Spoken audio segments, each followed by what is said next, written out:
At my son's high school graduation, my parents announced they were taking over his college fund for my nephew instead. My husband laughed and said, "That's funny because we moved it last month." My parents started screaming when they realized. I still remember the moment everything shattered. We were at my son's high school graduation dinner, sitting in a nice steakhouse we had saved up for because despite everything, I still wanted my parents to be there for this milestone. My son Ethan had worked so hard, pushing through AP classes, extracurriculars and part-time work, and he'd been accepted into his dream college. This dinner was supposed to be a celebration, but my parents, they had other plans. Right after the waiter set down our drinks, my mom picked up her glass, smiled, and tapped it with a fork. She stood up, clearing her throat, and with a big, self-satisfied grin, she said, "Well, we have an announcement. We've decided that Ethan's college fund will be going to his cousin Jason instead. He needs it more." Silence. I froze. My husband Mark tightened his grip on his fork. Ethan's face went pale. My younger daughter sitting beside him looked between us, confused. My dad nodded along as if this was some perfectly reasonable decision, adding, "It's what's best for the family. Jason's had a rough time and this will really help him get his life on track." Jason, my nephew, my brother's son, the kid my parents had always favored over my children. The kid they had bailed out of trouble over and over again. I could feel the heat rising in my face. Years of biting my tongue, of letting my parents dismiss and undermine my kids, of being treated like an afterthought compared to my brother. It all started to boil over. Mark, however, was faster. He leaned back in his chair, took a sip of his beer, and chuckled, a low, amused chuckle. Then he said, "That's funny because we moved it last month." My mother blinked.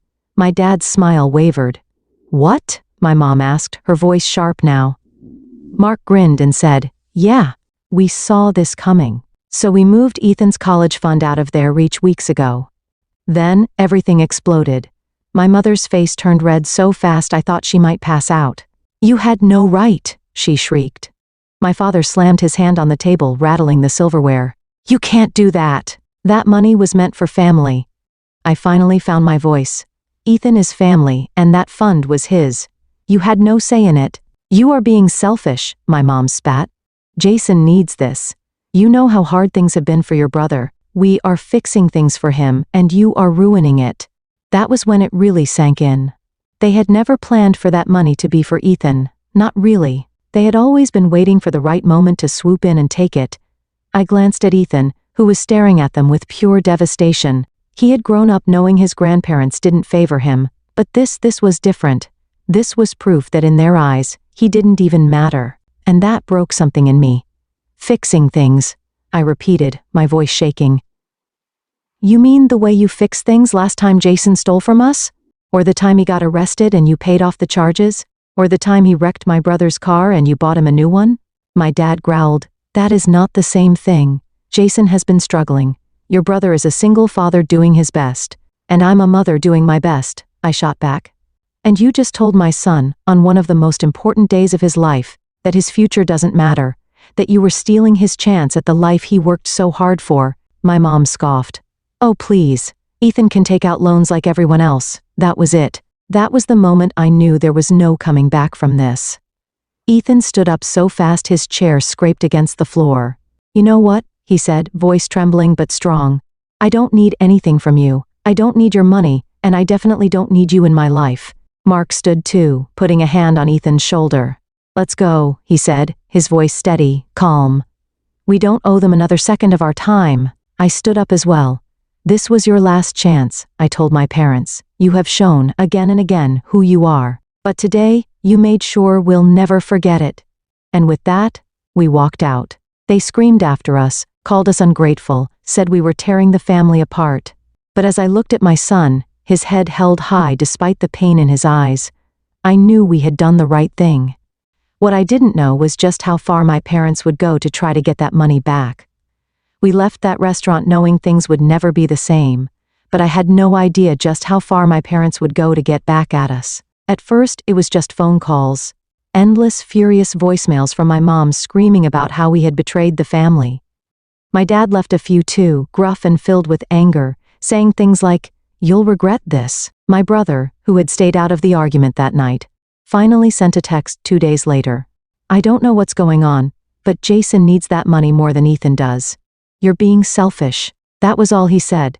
No questions, no attempt to understand. Just, you're being selfish. I didn't reply. Then the real trouble started. The bank call a week after the dinner, Mark got a call from our bank. I was in the kitchen when I heard him say, "Excuse me? What withdrawal?" I froze. My stomach dropped. The call lasted another minute or two, and when Mark hung up, his face was tight with anger. They tried to access Ethan's fund. I grabbed the counter. Who? Your parents. They called the bank, pretending to be us. Said we had given permission for a family emergency withdrawal. I couldn't even breathe. Did they? Mark shook his head. Bank flagged it. Said something felt off and called me first. I wanted to scream. The nerve of them. The absolute audacity. I didn't even hesitate. I grabbed my phone, found my dad's number and called. The moment he picked up, I let loose.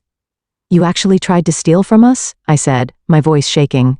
"What is wrong with you?" My dad didn't even sound guilty. "You left us no choice," he said. "We wouldn't have had to do that if you weren't being so unreasonable." I nearly threw my phone across the room. "Unreasonable? You tried to commit fraud. It's our money," my dad snapped. "We contributed to it." That stopped me cold. "What?" My mom's voice cut in. "You think you did all of this on your own? You think we never put anything in that fund?" My hands clenched into fists. "You never gave a single cent to Ethan's fund." "You're remembering wrong," my dad said smoothly. "And if we were to bring this to court, I guarantee they'd agree that we have a right to it." My blood ran cold. Mark must have seen my face because he stepped closer. "They wouldn't," he said. "They don't have a leg to stand on." But I wasn't so sure. Because my parents, they were liars. Bold, manipulative liars. And if they were willing to go this far, what else were they planning? The legal threat 3 days later, we got our answer. I was pulling into our driveway when I saw a thick envelope sitting on our doorstep. I picked it up, and the second I saw the return address, I felt sick. It was from a lawyer. I ran inside, my hands shaking as I tore it open. Mark was in the living room. "What's that?" I scanned the first page, and then the second. And by the third, my hands were shaking too hard to hold the papers steady. "They're suing us," I whispered. Mark's head snapped up. "What?" "They're claiming they co-funded Ethan's college savings and that we illegally transferred the money without their consent." My voice grew shrill. "They're saying they own part of the fund." Mark stood up so fast his chair scraped against the floor. He grabbed the papers from me, eyes narrowing as he read through them. "This is complete bullshit," he muttered. But I wasn't so sure, because my parents were good at one thing: lying, twisting reality until they made themselves the victims. And what scared me most was that, in a legal battle, they might actually win. The proof they had over the next few days, we scrambled to gather every piece of documentation we had, bank statements, transfer records, every single deposit we had ever made into that account. And then my parents dropped their bombshell. At the next lawyer meeting, they produced a receipt from over a decade ago, a single deposit of $2,000 into the fund from when Ethan was a baby. They sat there, smug as anything, as their lawyer argued that because they had contributed anything to the fund, they had a right to contest where the money went. $2. $0? I repeated, nearly laughing. "You think that gives you control over the entire fund?" My mom smiled sweetly. "It was a contribution. And without it, you wouldn't have had the foundation to save as much as you did." I saw red. Mark, thankfully, was calmer. "So let me get this straight," he said. "You think that just because you gave a one-time gift over a decade ago, that you now get to decide who it goes to?" My dad nodded. "Exactly." I could have screamed. The first loss, it took weeks, but the court eventually ruled that while my parents had no control over the fund, their $2,000 had to be returned to them with interest. It was a small win. At least they couldn't touch the fund, but it still felt like a loss. Because the message was clear: my parents were willing to go to any length to punish us for saying no, and they weren't done yet. The next attack, not even 2 weeks after the court ruling, Mark walked into the house, his face pale. "They reported us," he said. I blinked. "What?" "To the IRS. They're claiming we committed tax fraud." I stopped breathing. They told the IRS that we had been hiding money and misreporting funds for years. I clutched the edge of the counter. "This is insane." Mark nodded grimly. "Yeah. And now we're under investigation." The breaking point at that moment, I knew. This wasn't just about the money. This was war. My parents were out to destroy us, and if they wanted to fight, they were about to get one. I thought the lawsuit was the worst of it. I thought losing a chunk of money to my greedy, self-righteous parents was as bad as it could get. I was wrong. Because when the IRS showed up at our doorstep, that's when I realized my parents weren't just trying to take money. They were trying to ruin us. The IRS investigation, it started with a letter. A cold, formal notice stating that our finances were under review due to a report of suspected tax discrepancies. Mark was the first to read it. He exhaled sharply and handed it to me without a word. I scanned it, my hands trembling. "This can't be real," I whispered. "Oh, it's real," Mark muttered. Then came the phone call. A polite but firm IRS agent explaining that an anonymous tip had flagged us for hidden assets and fraudulent fund transfers. We knew who was behind it. But proving it? That was another story. For the next few weeks we were drowning in paperwork, pulling up years of tax records, bank statements, and anything else that might clear our name. We were lucky our finances were clean, but that didn't mean the investigation would be easy. The worst part? It affected Ethan's financial aid. His college flagged his account due to the IRS review, putting a temporary hold on his scholarship disbursements. My parents didn't just try to take his college fund, they tried to take his future. That was my breaking point. If they wanted war, I was about to bring them hell. The first strike I started digging, I knew my parents had secrets. I grew up watching them bend the truth, twist stories, and manipulate people to get their way. And if they wanted to play dirty, so could I. It didn't take long to find something interesting. See, my parents always acted like they were so responsible, like they were the financial backbone of the family. But what they didn't know was that years ago, Mark had helped them set up a small rental property investment. He had handled the paperwork, the tax filings, everything. And guess what? They had been underreporting their rental income for years. They thought they were invincible, but they had been sloppy. I made a call. The retaliation, I didn't report them directly, at least, not yet. First, I let them know what I had found. I called my mother. She answered on the second ring, her tone smug. "Oh, so you're finally ready to apologize?" I almost left. "No. I'm calling to let you know that I found the real tax fraud in this family." Silence. Then she scoffed. "What are you talking about? Your rental income? You know, the money you forgot to report for the last 15 years. Her breath hitched. "You have no idea what you're talking about." "Oh, I do," I said, my voice cold. "And so does the IRS. Or at least, they will, unless you drop this bullshit and call off the dogs." The shift in her tone was instant. "You wouldn't." I smiled. "Try me." She didn't say another word before hanging up. 2 days later we got a call from the IRS. Our case? Suddenly, no longer a priority. A week after that, Ethan's college funds were unfrozen. They had backed off for now, but I knew them. I knew they wouldn't let it end like this. And I was right. The home intrusion, it happened late at night. Mark and I were asleep when the sound of glass shattering jolted us awake. For a second, I thought I was dreaming. Then I heard the unmistakable sound of footsteps inside our house. Mark was already moving. He grabbed the baseball bat he kept next to the bed and motioned for me to call 911. My hands were shaking so badly I almost dropped my phone. Then, we heard a voice. "Mom? Dad? Ethan?"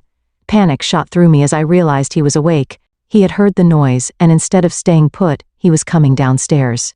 "Stay in your room," Mark shouted. Too late. We stepped into the hallway just as Ethan reached the stairs, and that's when we saw him. Jason, standing in our living room, drunk, high, eyes wild and desperate, and holding a crowbar. The confrontation for a moment, no one moved. Then Jason took a shaky step forward. "Where is it?" he slurred. Mark tightened his grip on the bat. "Where's what?" "The money," Jason shouted, his voice breaking. "I deserve it. They promised it to me." That's when I realized my parents had sent him. They knew they couldn't touch the money legally. They knew they had lost, so they sent their precious grandson to do their dirty work. Jason staggered toward us, raising the crowbar slightly. "You think you can just take what's mine?"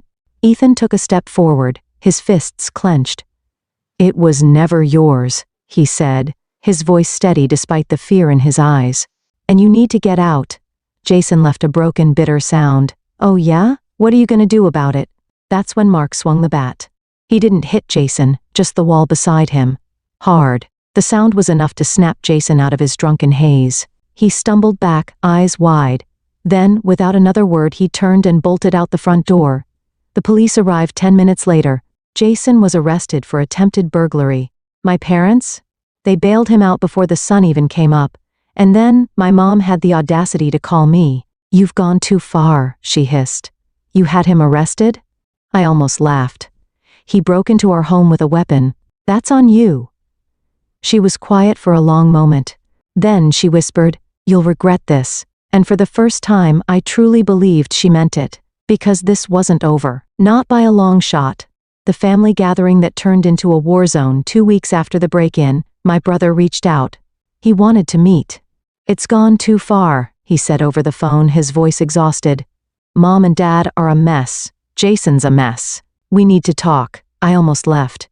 Now he wanted to talk?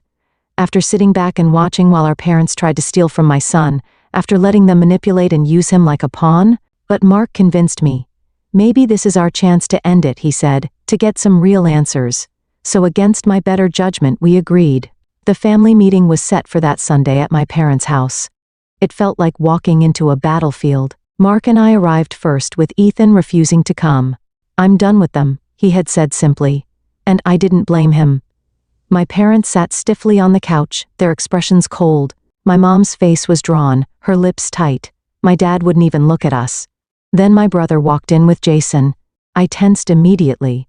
Jason looked awful, gaunt, with dark circles under his eyes, his usual cocky arrogance replaced with something more fragile. My mom gestured for us all to sit, but I stayed standing. "Let's get this over with." My brother sighed. "Look, we all screwed up." Mark scoffed. "We screwed up." "I didn't mean it like that," my brother said quickly. "I mean, this isn't what Mom and Dad wanted." I let out a bitter laugh. "They wanted to steal from my son. They wanted to use Jason to break into our house. So please, tell me, what exactly did they not want?" That's when Jason spoke. His voice was hoarse. I didn't mean to hurt anyone," he muttered. I thought it was mine." His words made my stomach turn. "You thought it was yours? Why?" He swallowed hard and looked at my mom. And that's when I saw it. The guilt. My mother wouldn't meet my eyes. Mark saw it too. He sat forward, his voice dangerously calm. "Tell us, Jason, why did you think it was yours?" Jason hesitated, glancing nervously at my mother. That's when it hit me. "Oh my God," I whispered. "You told him, didn't you?" My mother flinched. I turned to Jason, my heart pounding. "They told you it was already yours, didn't they? That Ethan's fund wasn't just being given to you, but that it was yours all along." Jason's eyes darted back and forth, his face pale. My mom spoke before he could. "We had to," she snapped. "He was struggling. Your brother was struggling. We had to give him hope." I couldn't believe what I was hearing. "So you lied to him? You told him that his entire future was secured by money that was never his?" My dad finally spoke, his voice sharp. "What does it matter? You had plenty. You and Mark had good jobs, a house, a stable life. Jason had nothing. What kind of sister are you to sit by while your own nephew suffered?" That did it. Something inside me snapped. I took a step forward, my hands shaking with rage. "What kind of parents are you?" I hissed. "You have 2 children.